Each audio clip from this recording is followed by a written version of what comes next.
Space Station. This is the International Space Station.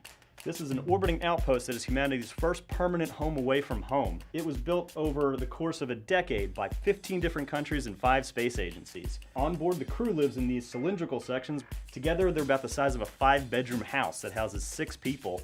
This right here is the Canadarm, which is a robotic arm that lives outside. It's about 50 feet long, maybe a little more, and it's capable of moving all of these pieces of the space station around like a construction set. This is the Japanese laboratory complex right here. You can see we got a little astronaut right there for scale. Each one of these boxes is an external experiment that's exposed to the vacuum of space.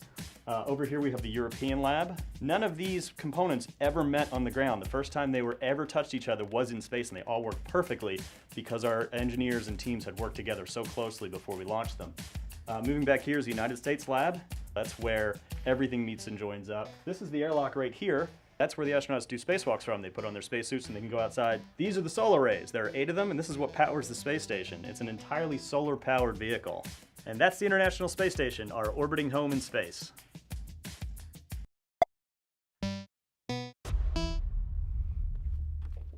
Can I see the space station from Earth? Yes, you can. The space station is actually the 3rd brightest object in the sky after the sun and moon. It orbits the Earth once every 90 minutes, but it needs the sun's light to shine on these arrays so that we can see it. If you have a pair of binoculars, you can actually make out pieces of the space station from the ground, but you don't need a telescope. The telescope zooms in too much and it moves far too fast. NASA has a website called Spot the Station, which tells you when to go look. And you can walk outside and it looks just like an airplane moving through the sky, except it doesn't flash and it's very, very bright.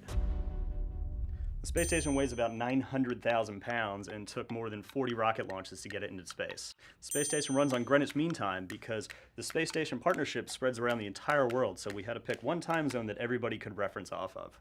The space station does have Wi-Fi. A lot of the external payloads communicate with the inside of the space station via Wi-Fi.